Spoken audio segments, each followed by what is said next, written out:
I still remember the cold air that night. The cemetery was quiet, except for the sound of my own breathing. I stood over the freshly dug earth, my hands trembling as I placed the last flower on my son's grave. My knees felt weak, my body empty, but my heart was burning with something I had never felt before. Grief and rage. You know, people often talk about losing someone like they misplaced a wallet or a pair of keys. But losing a child isn't like that. It feels like somebody ripped your soul out of your chest and left a hole so deep you can hear the echo of your own heartbeat. I looked at that stone, his name carved in gray. My boy. My little boy. And I whispered words I never thought I'd say, I promise you. I will not let them get away with this. I will fight. I will not rest until there is justice in your name. That night, standing in the freezing dark, I became someone else. Not just a mother. Not just a grieving woman. I became a storm. But let me take you back. Because before the storm, there was sunshine. My son, Oliver, was only 14 years old. 14. Still a child, but already wise enough to make me laugh and cry at the same time. He had this smile, the kind that lit up a whole room. Teachers loved him. Neighbors adored him. And me? I lived for that boy. I lived for his laugh, for his goofy jokes, for the way he hugged me like I was his whole world. We didn't have a perfect life. I was a single mom. His father had walked out years ago, leaving me to juggle bills, school lunches, and the crushing weight of doing everything alone. But you know what? I didn't mind. Oliver made it worth it. He was my reason, my purpose, my everything. He dreamed of becoming an architect. At 14, while other kids were wasting time on video games, he was sketching houses and bridges in his notebooks. One day, Mom, he used to say, I'll build you a house so big you'll never have to worry about anything again. I'd laugh, ruffle his hair, and tell him, baby, you already gave me more than I ever dreamed of. That was our life, simple, maybe even a little ordinary. Until he came back. The man responsible for my son's death wasn't a stranger. He was family. My cousin, Ryan. I hadn't seen him in years. He was the kind of man who never grew up, even when his body did. Drinking, partying, chasing women, wasting his life. While I was raising Oliver, Ryan was raising bottles. The night it happened, he showed up drunk. Again. He insisted he was fine to drive, even though everyone could smell the liquor pouring out of his pores. My gut told me not to let Oliver go with him. My heart screamed, no, but Ryan promised it was just a quick ride down the street, 5 minutes at most. 5 minutes. That's all it took to change my life forever. The police came to my door at 11:47 p.m. I remember the exact time because the sound of the doorbell is carved into my brain. That chime will haunt me for the rest of my life. 2 officers stood there, their faces heavy, their eyes soft but unflinching. One of them asked, "Are you Oliver's mother?" My throat closed up. My hands shook. And then they said the words no mother should ever have to hear, "There's been an accident." The room spun. My body collapsed before my mind could catch up. I remember screaming, begging, clawing at the officer's uniform like maybe if I held on tight enough, he'd take it back, he'd tell me it was a mistake. But it wasn't. My son was gone. That night, as I sat in the hospital waiting room, numb, I saw Ryan. He had a tiny scratch on his forehead, barely a bruise. And you know what he did? He smiled. He actually smiled when his friends told him he'd gotten lucky. Lucky?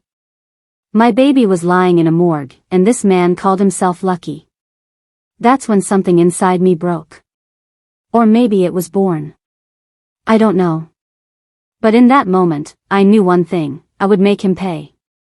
Not just for killing my son. Not just for robbing me of the only joy I had. But for daring to walk around this earth like nothing happened. And so, I stood at my son's grave and made that promise. That was the beginning of my revenge. that look harmless until they add up and become disaster.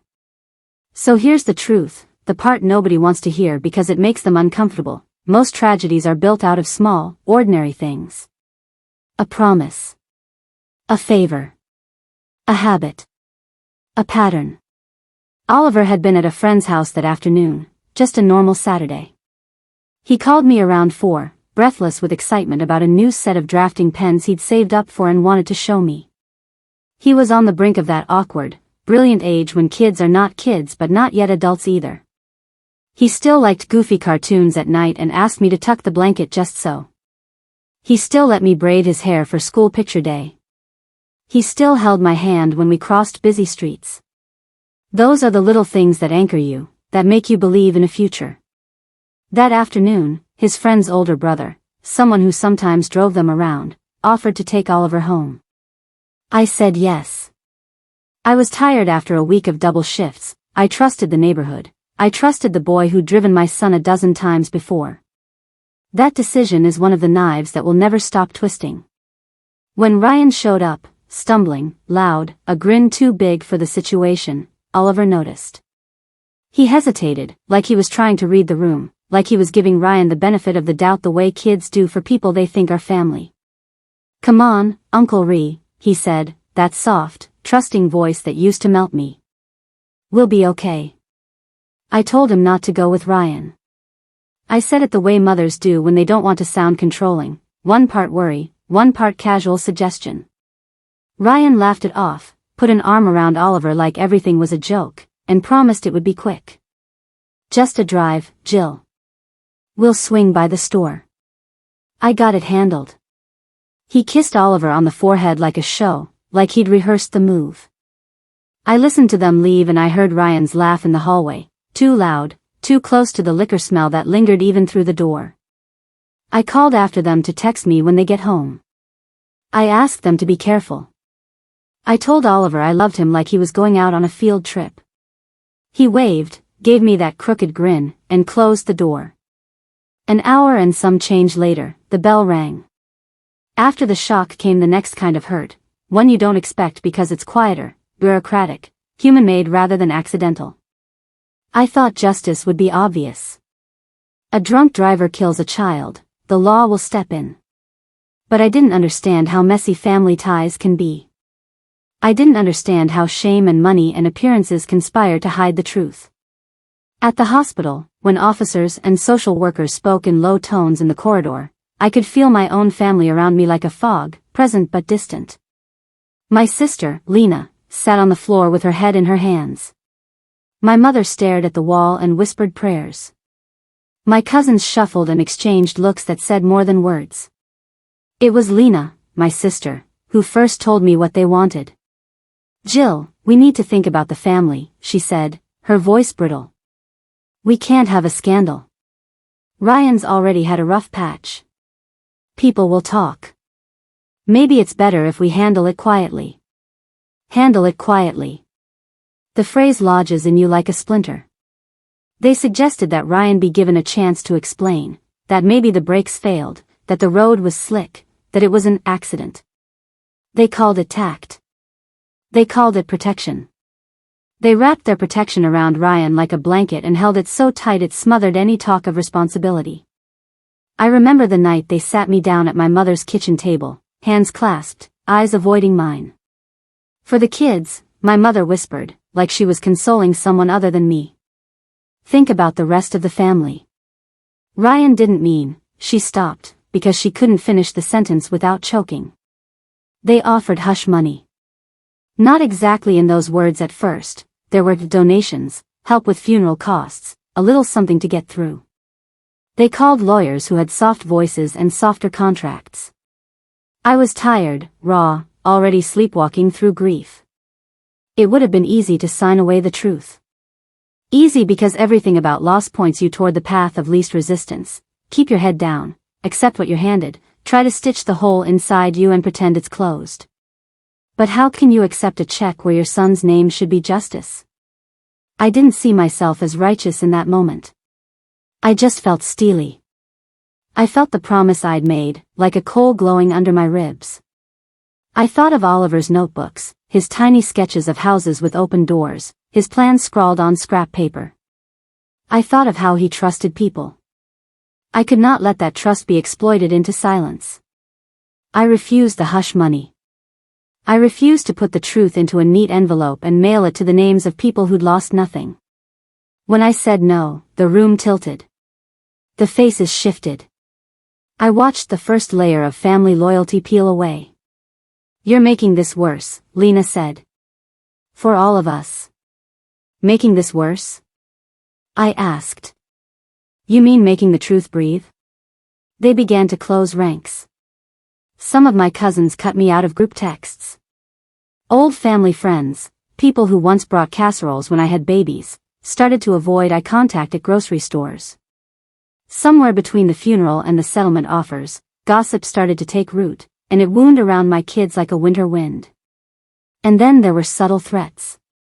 "You don't want to drag the family through this, Jill," my aunt warned one afternoon when she stopped by with coffee. It wasn't violent. It didn't need to be. It was softer, the way a rope is soft until you tighten it. I took all of it in. I felt it like salt in a wound. The betrayal was a cold, precise weapon.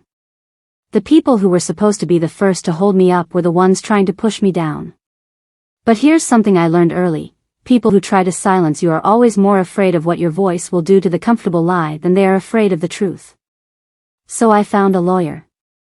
I'll never forget walking into the first office, a small, cluttered space filled with law books and diplomas that made me feel like I'd accidentally wandered into a museum.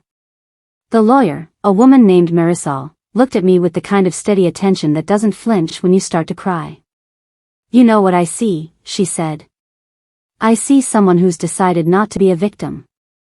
We talked about evidence and timelines, about breathalyzer tests and witness statements. But mostly we talked about the human parts. What happened in the hour before Oliver went into that car, the people who were there, the patterns in Ryan's life, the history of drinking and reckless choices. Marisol didn't sugarcoat anything. She told me the legal path would be long and dirty. She told me the family would fight me. She told me that money and connection could twist outcomes. "Are you ready for that?" she asked. I said the only thing I could say: I don't have a choice. The first filings began as paper, petitions, subpoenas, requests for toxicology reports. Each sheet was a small, sterile defiance. Each signature I scribbled felt like carving my son's name into a ledger of truth.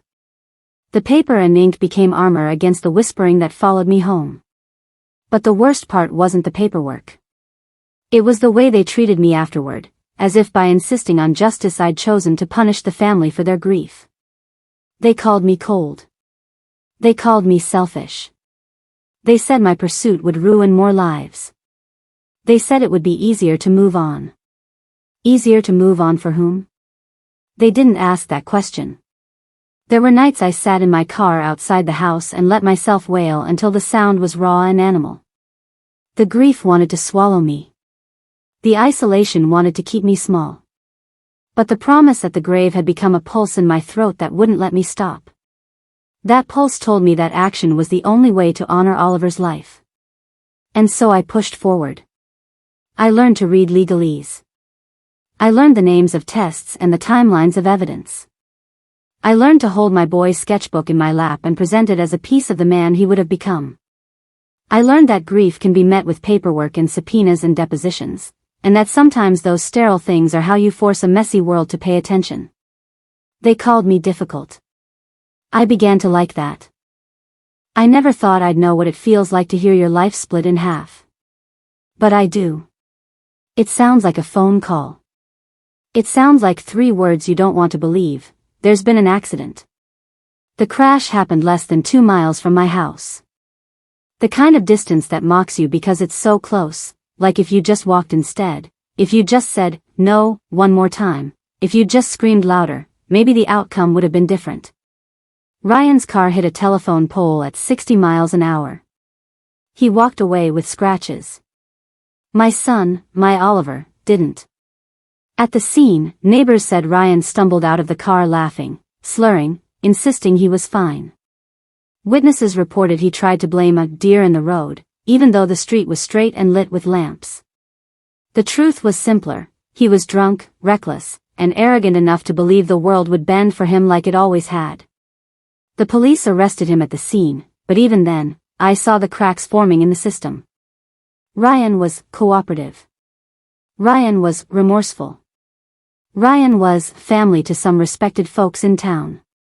Words like that grease wheels in small communities. I wasn't at the crash site that night, but I've seen the photos. I've walked the street where the skid marks still clawed the pavement days later. I've stood by the mangled pole where flowers and photos were taped in a makeshift memorial. People came, people cried, people whispered, "What a tragedy." But then they left, and the whispers shifted. The first sign of a cover-up came less than 24 hours later. A cousin of mine, Mark, called me. He sounded nervous, like he was rehearsing a script someone else had given him. "Jill," he said, "you know how small towns are. People talk. Maybe it's better if we don't make this bigger than it has to be. Ryan's already agreed to rehab. He's sorry. Let's not ruin 2 lives over one mistake." One mistake. That phrase ripped me open. My son's coffin wasn't even in the ground yet, and already they were calling it a mistake, as if it were a spilled drink, as if Oliver's life could be measured against Ryan's reputation. I hung up without answering. The next day, I found out the toxicology report, the one that should have shown Ryan's blood alcohol content, was delayed. Processing issues, they said. I knew what that meant. Somebody was dragging their feet. That night, my lawyer, Marisol, looked me in the eye. "They're trying to bury this. If you stay quiet, it'll fade. But if you want justice, we need to fight back now." Her words scared me, but they also lit something inside me. I remembered the promise I'd made at Oliver's grave. I wasn't going to let his memory be buried under paperwork and polite excuses. The first hearing was like walking into a lion's den. Ryan showed up in a suit that didn't fit, trying to look sober, trying to look like a victim of his own bad choices. His parents sat behind him, faces painted with pity, as though they were the ones who had lost a child. My side of the courtroom was nearly empty. Grief has a way of making people vanish when you need them most. When the charges were read, vehicular manslaughter, DUI, Ryan didn't even flinch. His lawyer, a slick man with an expensive tie, kept repeating the word accident. He leaned on Ryan's clean record, his willingness to seek help. He painted him as a young man who deserved a second chance. I wanted to stand up and scream. I wanted to shout, "My son doesn't get a second chance. He doesn't get a future. Where's his lawyer, his defense, his clean slate?" But I stayed quiet. I stayed still. Because Marisol told me, "Your silence will be stronger than their excuses. Let the evidence talk." That night, after the hearing, I drove to the crash site alone. The air was cold, the kind of cold that sinks into your bones. I sat on the curb where neighbors had left candles and teddy bears. I traced the cracks in the pavement with my fingers and whispered to Oliver, "They're trying to make me quit, baby. They're trying to erase what happened. But I won't let them. I promise." And in that moment, the grief twisted into something sharper. Not just mourning. Not just anger. But purpose. That was the night I stopped being afraid of what people would think of me. That was the night I realized my revenge wasn't about screaming louder than them. It was about outlasting them. The first strike came when Marisol filed for the release of the toxicology report. The numbers came back. Ryan's blood alcohol level was more than twice the legal limit. Not borderline. Not a mistake. Twice the limit. The kind of number that doesn't happen by accident. I remember holding that paper in my hands, my chest tight, my vision blurry from tears. It was proof. Proof that my son's death wasn't a fluke. Proof that Ryan had made a choice. Proof that the whispers about just an accident were lies.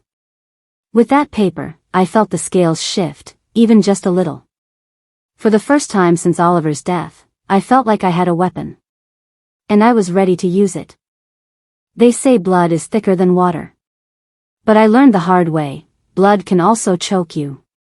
After the toxicology report came out, I thought there would finally be silence, maybe even acknowledgement. I thought the truth would put an end to the excuses. But instead, that's when the real war began. Ryan's parents came to my door first. It was a Sunday morning, and I was still in my pajamas, staring at Oliver's empty chair at the kitchen table. They didn't even knock. They just walked in, carrying a tin of muffins like this was some casual visit. "Jill," his mother said, her voice dripping with rehearsed sympathy, "we need to talk." I didn't invite them to sit down, but they did anyway. His father cleared his throat and slid a folded piece of paper across the table toward me. It was a check. I didn't even look at the number. "I know you're hurting," his father said, his voice calm, almost patronizing, "but dragging this through court won't bring Oliver back. We can take care of you. We can cover your bills, the funeral, whatever you need. But you've got to think of the family. Don't let this tear us apart." Tear us apart? My son was in the ground because their son got drunk and drove a car, and I was the one tearing the family apart? I pushed the check back across the table, my hands shaking. "You think my son's life has a price tag? You think I'll sell his memory for your money?" His mother's face hardened. The mask of sympathy dropped, and her eyes turned sharp. "You're being emotional. You need to be practical. Do you really want to ruin Ryan's life over this? He's young. He has a future." That was it. That was the moment I felt my blood boil hotter than I ever thought possible. "A future?" I snapped. "My son doesn't have a future. Because of your son. And if you think for 1 second that I'll let him walk free while Oliver lies in the ground, then you don't know me at all." They left in a huff, muttering about how grief was making me irrational. But I could see it in their eyes. They weren't just worried about Ryan. They were worried about themselves. Their reputation. Their comfort. Their name. The courtroom became the battlefield where all of this played out. Ryan's lawyer went on the offensive. They painted me as vindictive. They dug through my past, highlighting every late bill, every overdue rent notice, every failed relationship. They tried to make me look unstable, like a bitter single mother using tragedy to lash out. I sat there, listening to strangers dissect my life as though I were on trial. They called Oliver's death a tragic accident. They repeated the words over and over until they sounded rehearsed, like a lullaby meant to soothe the jury into forgetting. But then came the evidence. The toxicology report. The eyewitness accounts. The skid marks, the speed calculations, the photographs of the crumpled hood, the shattered glass. And then came me.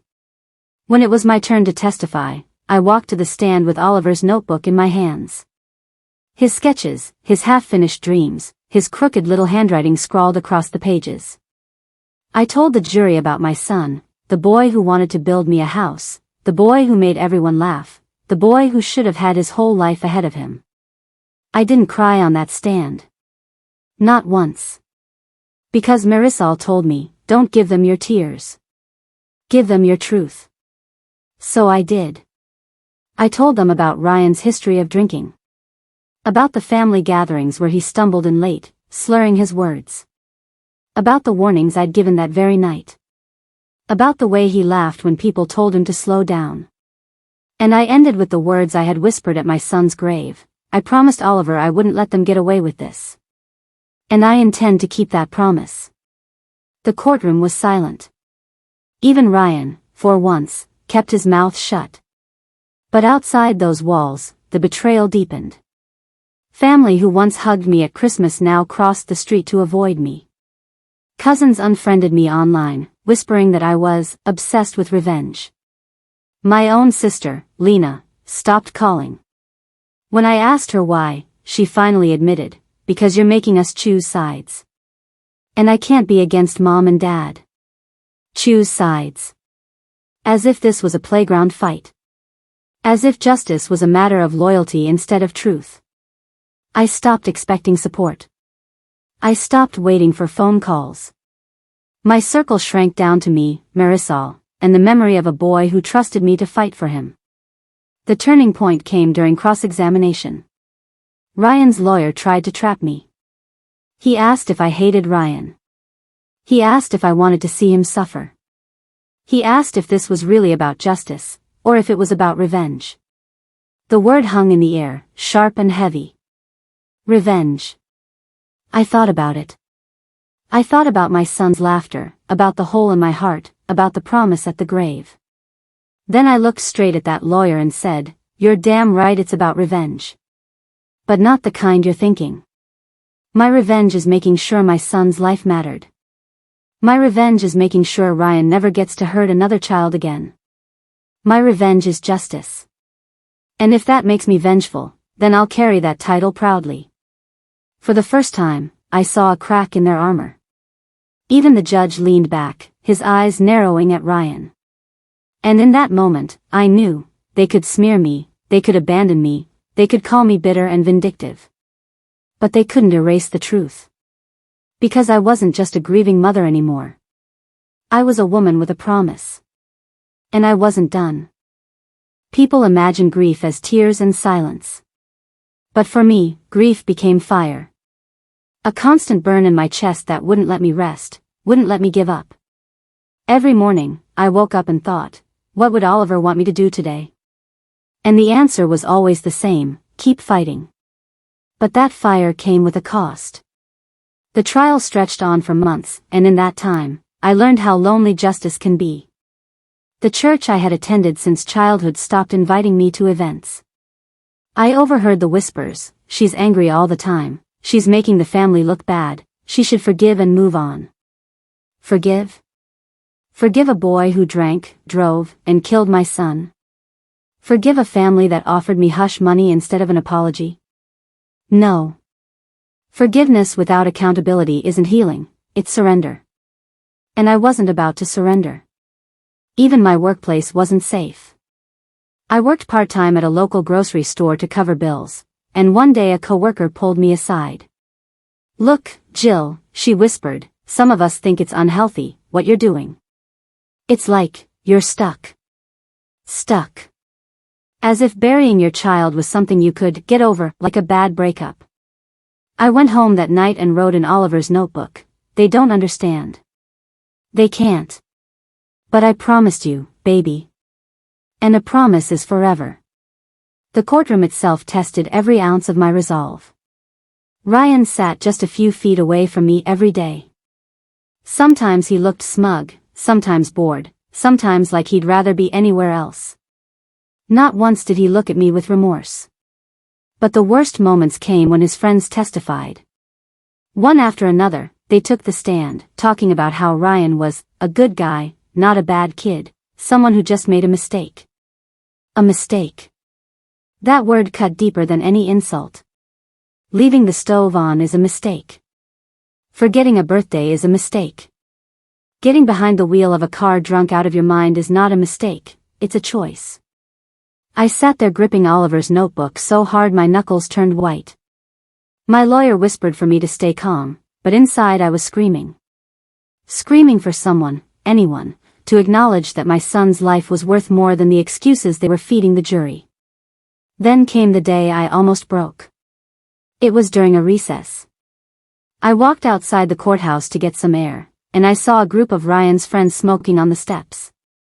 One of them laughed when he saw me. "Hey Jill," he called, "you think sending Ryan to jail is gonna bring your kid back?" I froze. My whole body shook with rage. For a split second, I wanted to march over, grab him by the collar, and scream every ounce of pain into his face. But then I remembered Marisol's words, "Don't give them your tears. Don't give them your weakness." So I straightened my back, looked him dead in the eye, and said, "No. But it's going to stop him from killing yours." The laughter died instantly. They didn't say another word. I walked away, my hands trembling, but inside I felt stronger than ever. That night, I lit a candle by Oliver's picture and spoke to him out loud, something I'd started doing often. "They're trying to break me, baby. They're trying to make me doubt. But I won't stop. I won't let them win. I don't care if the whole world turns against me, because I still have you. And that's enough. And for the first time in months, I felt peace. Not because I was healing. Not because I was forgiving. But because I realized something powerful. I didn't need anyone else to believe in me. I only needed to believe in myself, and the promise I made at my son's grave. From that moment, the fire inside me wasn't just about rage anymore. It was about purpose. It was about making sure Oliver's story mattered. It was about ensuring no other mother would have to sit where I sat, fighting a courtroom full of people who wanted to erase her child. And if I had to do it alone, then so be it. Because I wasn't just Jill anymore. I was Oliver's voice. I was Oliver's justice. I was Oliver's revenge. The courtroom was colder that morning, or maybe it was just me.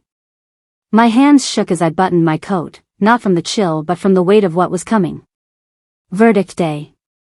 It felt like the whole town had gathered, family, neighbors, reporters, even strangers who'd followed the case in the news. I walked in alone, carrying Oliver's notebook against my chest like a shield. Ryan's parents were already there, dressed in expensive suits, sitting tall as if appearances could rewrite reality. Ryan himself sat beside his lawyer, tapping his foot nervously, avoiding eye contact.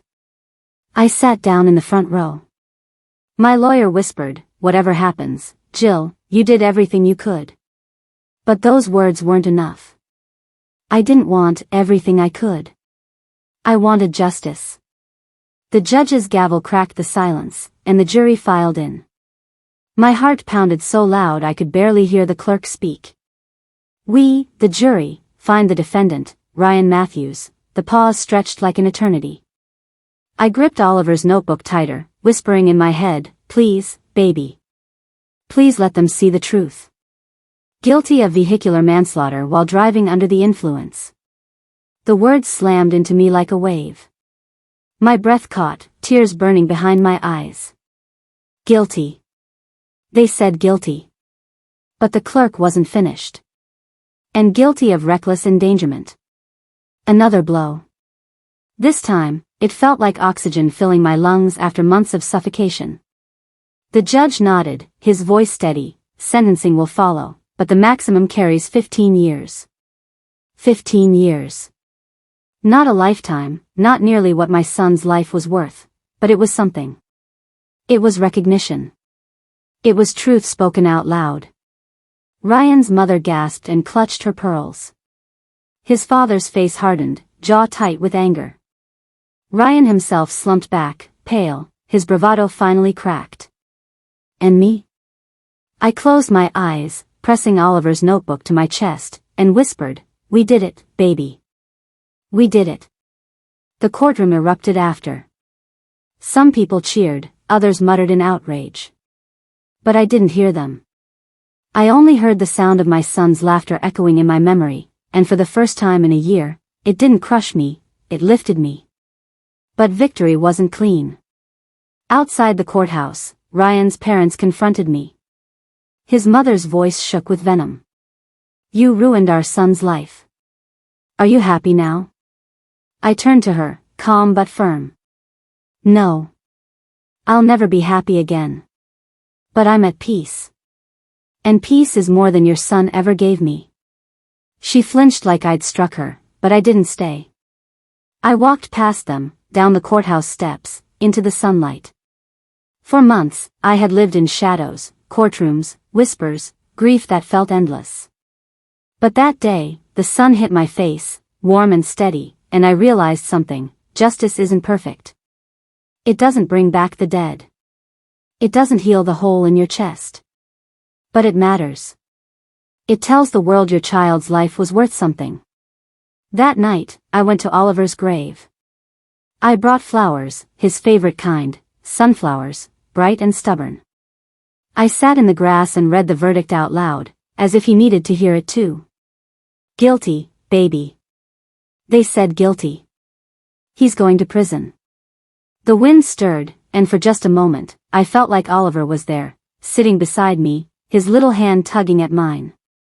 I closed my eyes and whispered, I kept my promise. I told you I wouldn't let them get away with it. And I didn't. For the first time in so long, I didn't cry. Instead, I smiled, a small, broken smile, but a smile nonetheless. The war wasn't over. There would be appeals, backlash, people still whispering that I was vindictive. But none of it mattered anymore. Because I had done what I set out to do. I had stood up against them all. I had carried Oliver's voice into that courtroom. I had shown the world that a mother's love, even drowned in grief, could rise into fire and fight back. And that, to me, was the truest revenge of all.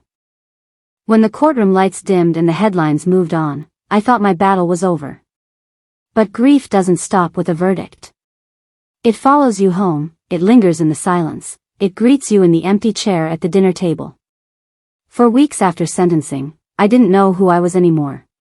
For so long, my identity had been the mother fighting for justice. Every day was about gathering evidence, facing lawyers, bracing myself for whispers. And now, it was quiet. Too quiet. One morning, I woke up and realized I didn't have a reason to go to the courthouse. I didn't have a meeting with my lawyer. I didn't have to prepare testimony. I just had an ordinary day. But ordinary didn't feel right. It felt empty. I sat at Oliver's grave that afternoon and confessed out loud, I don't know what to do now, baby. I kept my promise. He's behind bars. But what about me? What about us? The breeze rustled through the sunflowers I'd planted, bending but not breaking. And that's when it hit me, maybe my fight wasn't done. Maybe it had just changed. I started small. I joined a support group for parents who had lost children to drunk driving. The first time I walked into that room, I thought I'd collapse under the weight of their stares, faces lined with the same pain I carried. But when I told my story, when I said the words, I promised my son justice, and I got it, I saw something flicker in their eyes. Hope. Some of them hadn't gone to court. Some had, but lost. Some were too scared to face the same walls I had faced. And suddenly, I realized, my story could be more than mine. It could be theirs too. Soon, I was speaking at schools. Standing in front of teenagers, holding up Oliver's notebook, telling them what drunk driving does. Not with statistics, not with graphs, but with my son's drawings. His crooked smile. His unfinished dreams. I watched their faces shift from boredom to silence, the weight of reality sinking in. And every time I ended my talk, I repeated the words that had carried me through the fire, choices matter. Don't ever think one night of fun is worth a lifetime of pain. But advocacy wasn't just about the kids. It was about the system, too. I wrote letters to lawmakers. I pushed for stricter penalties, for more education, for programs that would prevent another mother from sitting where I had sat. Some doors closed in my face. Some people rolled their eyes. But others listened. And slowly, change started to move, tiny steps, but steps nonetheless. Of course, not everyone celebrated what I was doing. Ryan's family still blamed me for destroying their son's life. Neighbors still whispered. Some called me bitter, obsessed, unforgiving. But I had learned something in that courtroom, their opinions didn't matter. They hadn't stood over a grave and made a promise. They hadn't woken up every morning to an empty bed where a child should have been.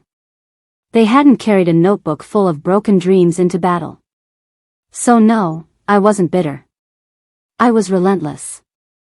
One night, after a long day of speaking at a local high school, I sat in my living room with Oliver's picture.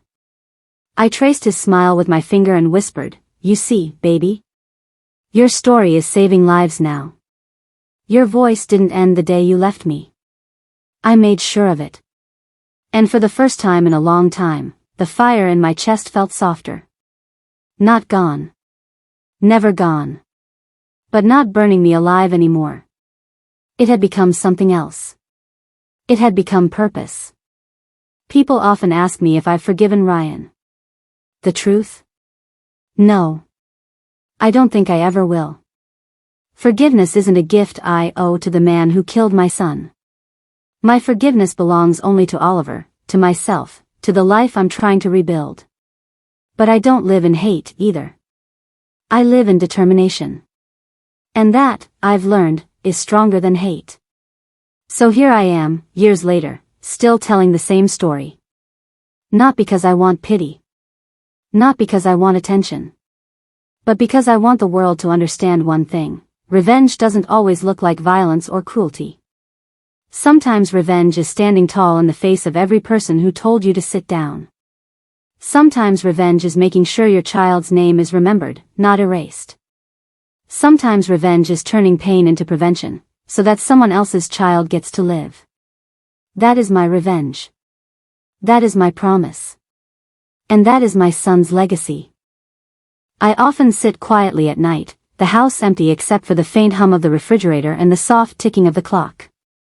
That's when the memories come: Oliver's laughter echoing in the hall, the way he would leave his shoes in the middle of the floor, his crooked little smile looking up at me like the world was full of possibilities.